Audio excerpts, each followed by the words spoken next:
Hello viewers, welcome back to my channel. तो मैं हाजिर हूँ फिर एक प्यारा सा केक डिज़ाइन लेके आप सबके लिए। तो आज मुझे ऑर्डर मिला था 2 पाउंड केक का ऑर्डर मिला था मुझे रेड वेलवेट का। तो वो मुझे बनाना था यहाँ पर। तो रेड वेलवेट प्रीमिक्स मेरे पास नहीं था, तो मैंने कैसे वनीला प्रीमिक्स से रेड वेलवेट स्पॉन्ज बनाया वो मैं आपके साथ शेयर करूँगी। तो यहाँ पर मैंने जो है प्रीमिक्स लिया है 320 ग्राम के करीब, और उसमें मैंने पानी ऐड करके उसके बाद मैंने इसमें ऑयल ऐड किया है। तो आप भी कोशिश करें कि जब प्रीमिक्स बनाएं और बैटर बनाएं उसमें ऑयल ऐड करें, पहले पानी ऐड करें फिर ऑयल ऐड करें। अगर ड्राई में आप ऐसे ही ऑयल डाल दोगे तो उसको थोड़ा सा मिक्स करना मुश्किल हो जाता है, गुठलियाँ बन जाती हैं। तो यहाँ पर उसके बाद ऑयल ऐड करने के बाद मैंने यहाँ पर कोको पाउडर ऐड किया है। तो ये आपको रेड वेलवेट स्पॉन्ज में ज़रूर यूज़ करना है, जिससे आपकी स्पॉन्ज का कलर बहुत अच्छे से प्रॉपर रेड आता है। तो यहाँ पर हमारी स्पॉन्ज ऐसे बनी थी जैसे कि प्रीमिक्स से बनी हुई स्पॉन्ज हो, जो रेड वेलवेट प्रीमिक्स आता है, क्योंकि मैंने वो भी यूज़ किया हुआ है। प्रीवियस वीडियो आप जाकर मेरी देख सकते हैं, उसमें मैंने रेड वेलवेट स्पॉन्ज को प्रीमिक्स से बनाया है। तो वो बिल्कुल इसके जैसी ही बनी थी। तो उसमें क्या होता है, हमारा स्पॉन्ज जो प्रीमिक्स होता है उसमें सब कुछ ऐड होता है, वैसे ही आपको ऑयल और पानी ऐड करना है, उसके बाद आपकी स्पॉन्ज बन जाती है। तो यहाँ पर हमने देखिए कितना प्रॉपर रेड कलर लाया है अपनी स्पॉन्ज का, तो जस्ट इमल्शन ऐड करने से। तो मैंने बैटर में इमल्शन ऐड किया था, तो वो आपको खुद से देखकर ऐड करना है कि कितना आपको रेड कलर चाहिए। तो मुझे थोड़ा सा अंदाज़ा था, तो उसी के अकॉर्डिंग मैंने 2 बार 1 ड्रॉप के करीब इमल्शन ऐड किया था। तो जो इमल्शन होता है वो थोड़ा सा थिक है मेरे वाला, तो यहाँ पर थिक होने की वजह से बहुत ही ध्यान से मैं इसकी ड्रॉप्स ऐड कर रही थी, ताकि मेरे से ओवर जो है यहाँ पर ड्रॉप्स ना डल जाएं, और इससे स्पॉन्ज का जो कलर है बिल्कुल भी अच्छा नहीं आता है। तो आपने देखा होगा किसी किसी की स्पॉन्ज जो ब्राउन सी दिखती है, प्रॉपर कलर नहीं आता है, बट यहाँ पर आप स्पॉन्ज का कलर देखिए बहुत अच्छे से रेड हमारा आया था। आप चाहें स्क्रैच से भी बना सकते हैं इस स्पॉन्ज को। तो स्क्रैच से भी बनाने का मेन चीज़ यही होता है कि आपको उसमें भी इमल्शन ज़रूर से चाहिए, क्योंकि इसके टेस्ट से जो इमल्शन का फ्लेवर होता है ना, स्पॉन्ज में बहुत अच्छा फ्लेवर टेस्ट ऐड करता है। तो इसके लिए स्पॉन्ज को स्क्रैच से बनाने के लिए आपको एक मेन चीज़ चाहिए होती है, वो होता है हमारा आलमंड फ्लावर। वो आपको बैटर में ज़रूर ऐड करना है जब आप स्क्रैच से रेड वेलवेट स्पॉन्ज बनाते हो। तो 2 चीज़ें ज़रूर ऐड करनी है, एक कोको पाउडर और एक आलमंड फ्लावर। और अगर आप स्पॉन्ज की रेसिपी देखना चाहते हैं तो मैंने रसमलाई स्पॉन्ज की रेसिपी ऐड की है। उसी रेसिपी को आप रसमलाई एसेंस ऐड ना करके, रसमलाई इमल्शन ना ऐड करके, आप जो रेड वेलवेट इमल्शन होता है वो ऐड करके अपनी रेसिपी आसानी से बना सकते हैं। Plus cocoa powder plus almond flour. और आलमंड फ्लावर आपको कैसे बनाना है, वो उसके लिए आपको थोड़े से आलमंड लेने हैं, जितने आप लेना चाहते हो उतने आलमंड्स लेके उनको अच्छे से ग्राइंड कर लेना है और उसको बैटर में डालना है छान कर। तो आपकी आसानी से रेड वेलवेट स्पॉन्ज बन जाती है। और जो मैजिक चीज़ होती है जिससे हमारे स्पॉन्ज में फ्लेवर आता है, वो मेरे ख्याल से मैं मानती हूँ कि ये इमल्शन ही होता है, जिससे हमारी स्पॉन्ज में बहुत अच्छा टेस्ट आता है। तो चलिए, आई होप आपको ये चीज़ क्लियर हो गई होगी। अगर कुछ रह गया है तो आप कमेंट बॉक्स में मुझसे पूछ सकते हैं। तो चलिए अब लेयरिंग बताती हूँ कि लेयरिंग में मैंने यहाँ पर क्रीम चीज़ ना यूज़ करके क्या किया है, और मैंने क्रीम चीज़ के लिए क्या क्या किया है वो भी मैं आपको बताऊँगी। तो यहाँ पर क्या था, क्रीम चीज़ मैंने बहुत सर्च किया और मुझे ये ऑर्डर एक दिन पहले ही मिल गया था। तो सारा काम मैं प्लानिंग से कर रही थी। तो मैंने सोचा, मैंने रात को इसकी स्पॉन्ज को बेक कर लिया और मॉर्निंग में मैं इस पर काम कर रही थी, स्टार्ट कर रही थी। स्पॉन्ज को रखा मैंने, उसके बाद मैं सर्च करने के लिए लग गई कि मुझे यहाँ पर क्रीम चीज़ मिल जाए, क्योंकि मुझे लगता था आराम से मिल जाएगा, सब कुछ मिलता है तो ये भी मिल जाएगा। बट मुझे यहाँ लोकल मेरे पास कहीं नहीं मिला, फिर मुझे 4-5 किलोमीटर दूर जाना पड़ा। तो वहाँ पर जो बेकरी है वहाँ से मैं गई लेने इसको।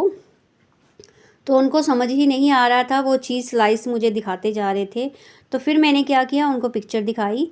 तो फिर उन्होंने कहा कि ये नहीं है हमारे पास। तो फिर वो बेकरी थी, तो मैंने कहा कि आप रेड वेलवेट में ये नहीं यूज़ करते हो। तो फिर जो उनके कारीगर हैं उन्होंने बोला कि हम नहीं इसमें ये यूज़ करते हैं। तो फिर मैं डायरेक्ट जो उनके ओनर थे उनके पास गई। उनको पता है कि मैं होम बेकर हूँ, तो उनके पास गई। तो उनसे मैंने पूछा कि ये मुझे चाहिए क्रीम चीज़। तो उन्होंने बोला कि नहीं, ये नहीं हम यूज़ करते अपने रेड वेलवेट केक में। तो मैंने बोला कि आप इसके बिना कैसे बनाते हो? कहते हम ये नहीं यूज़ करते क्योंकि कस्टमर इतना महंगा नहीं ले पाएंगे, तो यहाँ पर इतने प्राइजेस नहीं है। तो फिर मैंने उनसे और आर्ग्यूमेंट नहीं किए और आगे से कुछ नहीं पूछा कि आप क्यों नहीं डालते और क्या डालते हैं, फिर आपका केक कैसे बनता है रेड वेलवेट। तो फिर मुझे थोड़ा सा अंदाज़ा था कि अगर रेड वेलवेट को कम बजट में बनाना है, अगर आपके पास नहीं अवेलेबल है, आपके एरिया में नहीं मिलता है क्रीम चीज़, तो उसका अल्टरनेटिव आप क्या निकालेंगे। तो उसके लिए आपको क्या करना है, लेयरिंग में मैंने यहाँ पर ऐड किया है white chocolate ganache plus condense milk. तो दूसरा चीज़ आप और क्या यूज़ कर सकते हो, आप चाहें तो चीज़ जो है, चीज़ को लाकर अच्छी तरह से सॉफ्ट करके उसको भी आप प्लस कंडेंस मिल्क, उसको भी आप यूज़ कर सकते हो अपने केक की लेयरिंग में। तो ये चीज़ें दो आप कर सकते हो। मैंने पीछे आपसे वीडियो बोला है मैंने कि शेयर की है मैंने पहले भी रेड वेलवेट, तो उसमें आप देखिएगा कि मैंने लेयरिंग में क्या चीज़ डाली है। तो इसमें मैंने क्या यूज़ किया है वो मैंने आपको बता दिया, white chocolate plus milk made. तो इससे ही मैंने अपनी इस केक की लेयरिंग को कंप्लीट किया था। तो यहाँ पर मुझे जो रेफरेंस पिक्चर थी वो दी गई थी, तो उसी के अकॉर्डिंग मैं सारा काम कर रही थी। तो मुझे यहाँ पर रखना था ऑफ वाइट कलर। तो ऑफ वाइट कलर की क्रीम मैंने बहुत ही कम यूज़ की थी। जैसे कि आपने अभी वीडियो में देखा होगा कि मैंने जब इसकी क्रम कोटिंग की है उसके बाद मैंने इसका वेट किया है। तो वेट मैंने इसलिए किया था क्योंकि मैं नहीं चाहती थी केक मेरा ओवर वेट हो, क्योंकि सेंटर में फिलिंग के लिए जब हमने यूज़ की है वाइट चॉकलेट प्लस हमने कंडेंस मिल्क और अच्छी खासी क्वांटिटी में हमने ये चीज़ें यूज़ की है, उससे भी हमारी स्पॉन्ज का वेट बढ़ जाता है।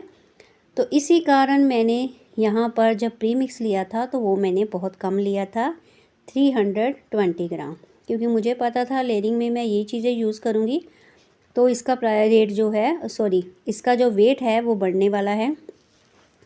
तो इसीलिए मैंने यहाँ पर कम प्री मिक्स लिया था। तो उसके बाद जो है मुझे यहाँ पर फाइनल आइसिंग के लिए क्रीम बीट करनी थी, तो फिर मैंने क्रम कोटिंग के बाद वेट करके उसके बाद ही जो अपनी क्रीम यूज़ करने वाली थी फाइनल आइसिंग के लिए वो मैंने यूज़ की, क्योंकि मुझे पता था कि इसके बाद मेरे पास अभी कोई ऑर्डर नहीं है, तो मैं नहीं चाहती थी कि मेरे पास एक्स्ट्रा क्रीम जो है बची रहे। तो इसीलिए मैंने बहुत ही नाप तोल कर बड़े ही ध्यान से, आपने देखा होगा बहुत कम क्रीम का यूज़ करके मैंने इसकी फाइनलाइजिंग की है ऑफ वाइट कलर से। तो मैं चाहती थी कि इसी में मेरा काम चल जाए, बट फिर भी मेरे पास पिंक कलर की क्रीम बच गई थी। तो उसके बाद मुझे यहाँ पर क्रिएट करनी थी फॉल्ट लाइन, और फॉल्ट लाइन आप कोशिश करें कि हमेशा ही थिन करें, इतनी मोटी फॉल्ट लाइन आप ना अपने केक्स पर बनाएं। उससे क्या होता है, हमारे केक का प्रॉपर अच्छा लुक नहीं आता है, क्योंकि स्टार्टिंग में मैंने कहीं कहीं ऐसा की हुई है गलती, बट अभी मुझे रियलाइज़ हुआ जब मैं इसको बना रही थी तो मुझे लगा कि हाँ बिल्कुल थिन अगर हो, हल्की सी मोटी थिन के बराबर जो है, उसके बाद हमारी जो फोल्ड लाइन है उसका लुक बहुत अच्छा आता है। तो उसके बाद मैंने यहाँ पर सॉफ्ट स्क्रैपर का यूज़ किया ताकि मैं फोल्ड लाइन को और थिन कर सकूँ। तो अगर आपसे बहुत ही नीट लुक नहीं अपने केक्स का आ पाता है तो ऐसे सॉफ्ट स्क्रैपर का यूज़ ज़रूर करें अपने केक को अच्छा लुक देने के लिए। उसके बाद क्या करना था, हमें फॉल्ट लाइन को करना था ड्रॉ, और गोल्डन डस्ट से तो वो मैंने ड्रॉ किया है। जहाँ जहाँ हमारी शेप जा रही है उसी तरफ हमने अच्छी तरह से गोल्डन डस्ट अप्लाई कर दी है। और गोल्डन डस्ट में इवापोरेक्स ऐड करके आपको यहाँ पर फॉल्ट लाइन को ड्रॉ करना है। तो अगर आपके पास इवापोरेक्स नहीं है एट द मोमेंट तो आप ऑयल, रिफाइंड ऑयल का यूज़ कर सकते हैं। बट मुझे ठीक नहीं लगता है रिफाइंड ऑयल का यूज़ करना, तो मैं ईवा प्रोडक्ट्स लाकर अपने पास रखती हूँ। तो यहाँ पर जितनी भी क्वांटिटी में आप चाहें उतनी ईवा प्रोडक्ट्स जो शॉपकीपर है आपको दे देते हैं। तो आजकल तो हर चीज़ का जितनी भी बड़ी बॉटल्स आती हैं वो सबका उन्होंने, जो शॉपकीपर है जहाँ पर केक मटेरियल मिलता है, तो वो अवेलेबल रखते हैं। हर चीज़ की कम मात्रा में बॉटल्स बनाकर वो रखते हैं। अगर आप इमल्शन लेने जाते हो तो वो भी आपको वो छोटी सी बॉटल में डालकर दे देते हैं, ठीक है। क्योंकि हर किसी का काम इतना नहीं होता है बेकर के पास कि वो बड़ी बड़ी बॉटल्स ले सके, तो उन्होंने छोटी छोटी बॉटल्स बनाकर रखी होती हैं। तो उसके बाद मुझे यहाँ पर ऐड करनी थी फॉक्स बॉल्स, और ये मुझे बहुत मुश्किल काम लगता है। तो इसमें मैं हमेशा ये अपने छोटे बच्चे की हेल्प लेती हूँ और वो बताता है कहाँ कहाँ आपको लगाना है। तो दोनों बच्चे पास ही खड़े होते हैं, तो छोटा तो खासकर होता ही है मेरे पास। तो उसके बाद वो बताते जा रहा होता है कि कहाँ कहाँ क्या क्या लगाना है, तो मैं वैसे ही लगाती जाती हूँ। तो आपने देखे होंगे कि उसके हाथ हर केक के आसपास घूम ही रहे होते हैं, वो बता रहा होता है कि ऐसे करो ऐसे करो। तो यहाँ पर क्योंकि पता क्या है, जब हम फॉक्स बॉल्स ऐड करते हैं तो अगर सामने से कोई देखकर बता रहा है आपको, तो उससे ज़्यादा अच्छा डिसाइड हो पाता है कि किस चीज़ को कहाँ पर लगाना है। क्योंकि अगर हम केक के पास ही बिल्कुल हम खड़े होकर लगा रहे होते हैं तो इतनी जजमेंट नहीं हो पाती है क्या चीज़ कहाँ पर अच्छी लग रही है।